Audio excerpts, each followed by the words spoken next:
Picture this. The year is 600 BC. You are standing inside the largest city on Earth. Not Rome, not Athens, not any city the Greeks have built yet. Babylon. 500,000 people packed behind walls so thick that four-horse chariots race along the top.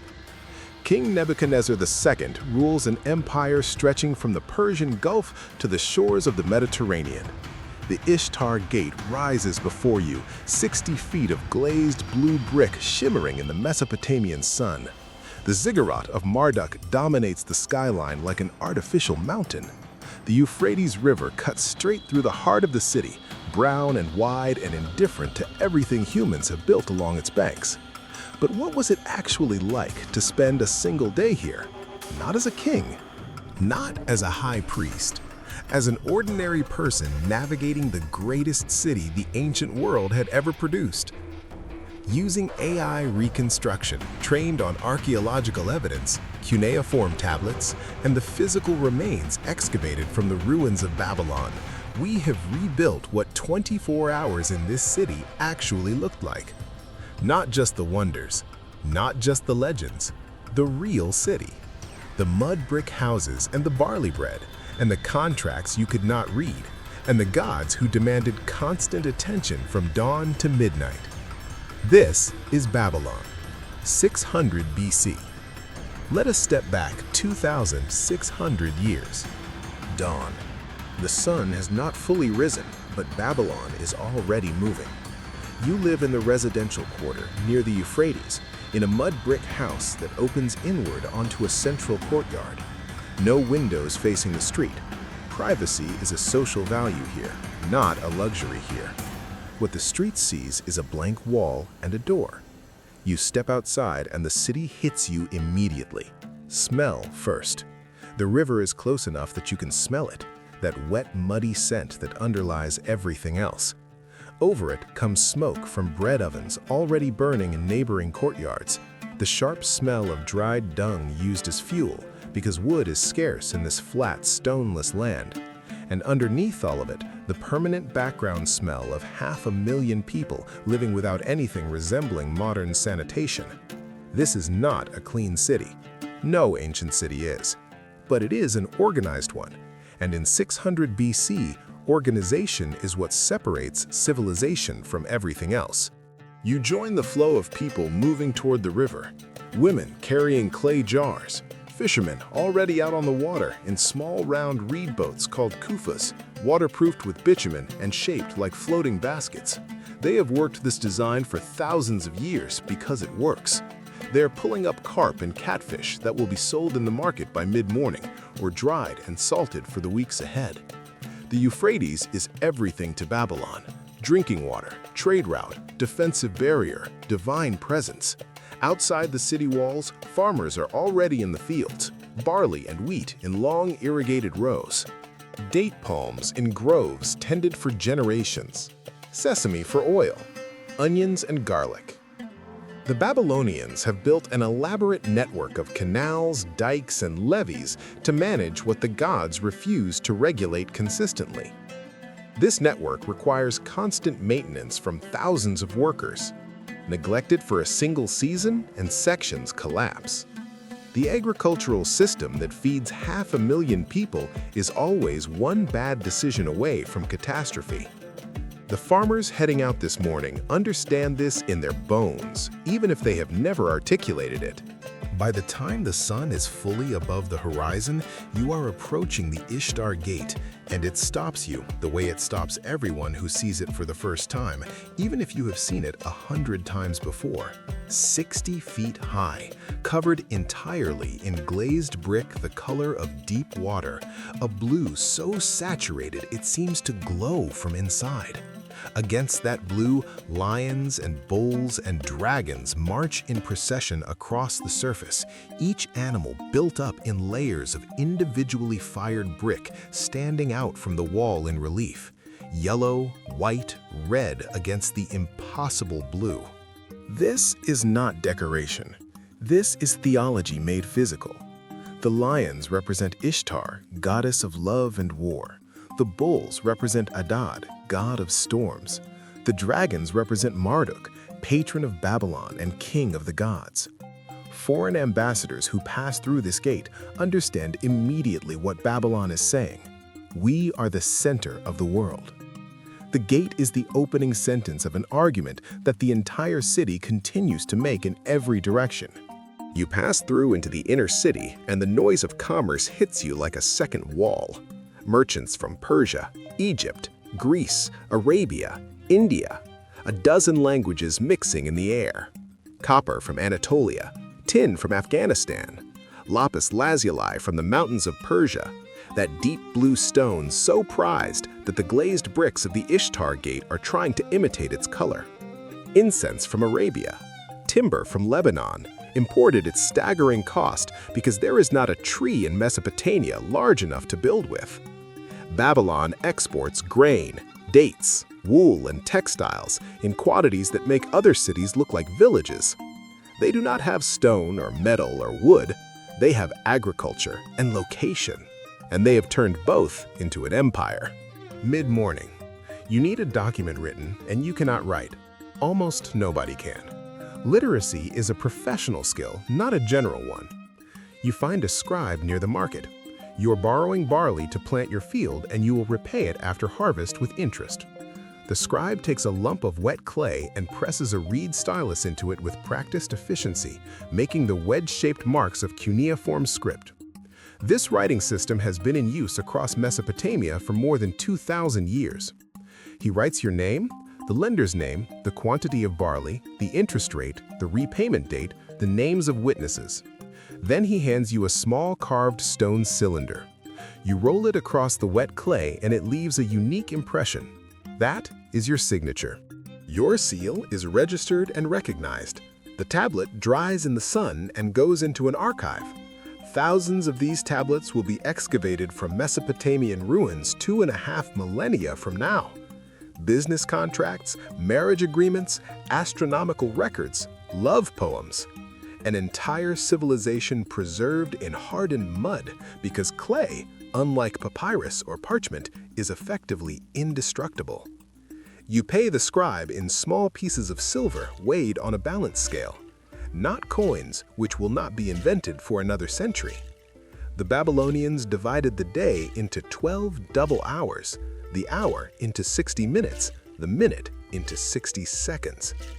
Every time you check the time today, you are using a system invented in this city by people who have been dead for 2,500 years. Noon. The heat is serious now, and the city slows.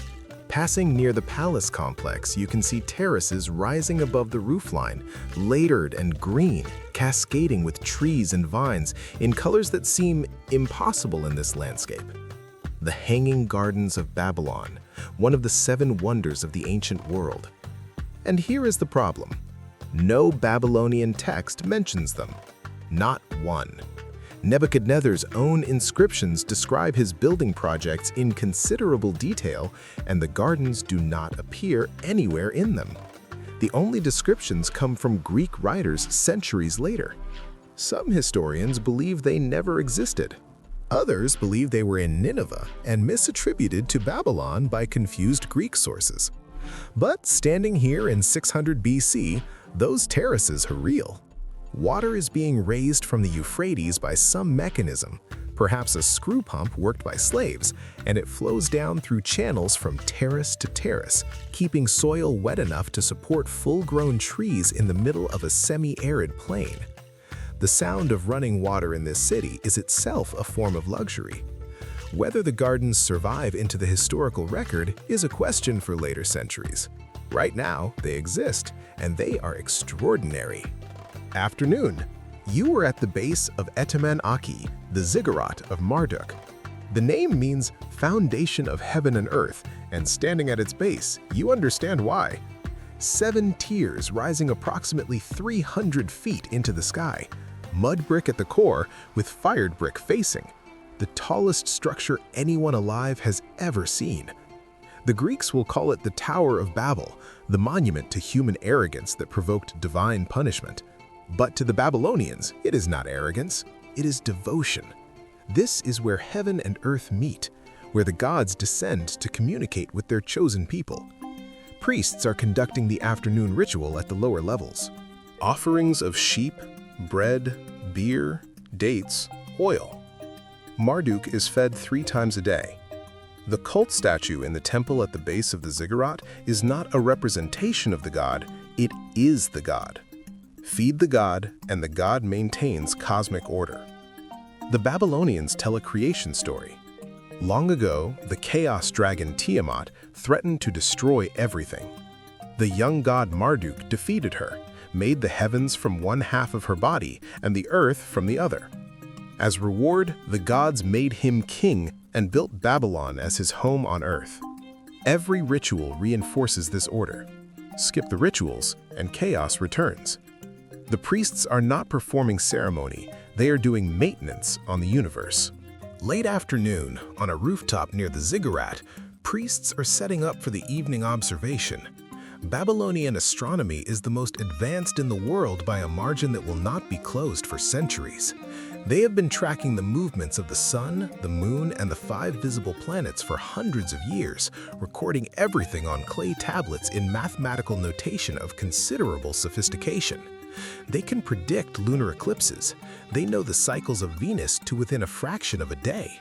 The purpose is religious, because astronomical events are divine messages. A lunar eclipse may signal danger to the king. Jupiter in a particular position affects the harvest. But the method is rigorously empirical. Observe, record, calculate, predict.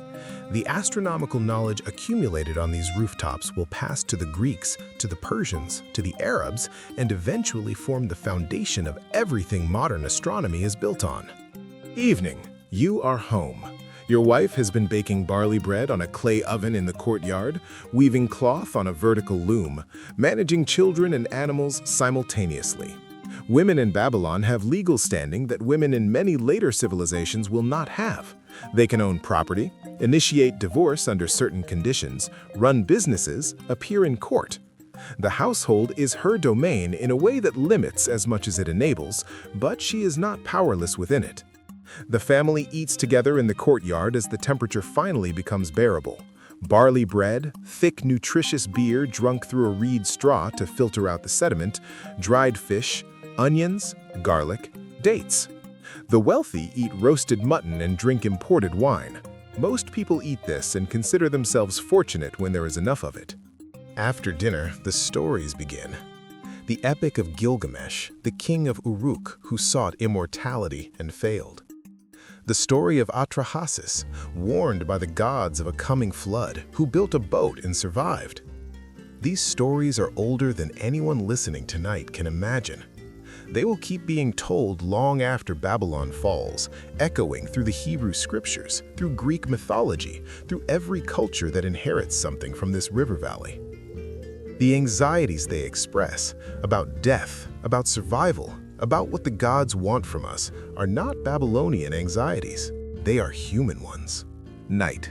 The city goes dark in a way that no modern city ever does. No street lighting, no ambient glow from distant towns. Just stars overhead with a clarity that people living near artificial light will never experience, and the sound of the Euphrates moving south toward the Persian Gulf. You stay inside after dark. Demons are active at night, malevolent spirits that cause disease and bad luck and death. Clay figurines are buried under your threshold. Amulets hang in your doorway. The line between medicine and magic does not exist here. Illness is caused by demons or divine displeasure and treated with a combination of herbal remedies and ritual that the practitioner does not distinguish between. Some of the remedies work. The rituals provide what effective medicine has always provided, even when it cannot cure, which is the sense that something is being done, that you are not simply waiting for the worst. This is 24 hours in ancient Babylon. Not the myths, not just the wonders. The mud brick houses and the barley bread and the contracts pressed into wet clay. The fishermen on the Euphrates at dawn and the astronomers on the rooftops at dusk. A city that divided time into 60-second minutes and 60-minute hours and gave that system to every civilization that came after. A city that wrote down everything and preserved it all in clay that outlasted every other material the ancient world used to record itself. Babylon will fall to the Persians in 539 BC, when Cyrus the Great diverts the Euphrates and marches his army through the riverbed under the city walls. The city that called itself impregnable will be taken without a battle, but the ideas survive. The mathematics, the astronomy, the law, the stories. Every time you look at a clock and see 60 minutes in an hour, you are looking at Babylon. Every time someone tells the story of a great flood and a man who built a boat, you are hearing an echo of a story told in this courtyard tonight. The city is mostly ruins now, eroded mud brick in the Iraqi desert, waiting for archaeologists who will not arrive for another 2,000 years. But what it built is still running.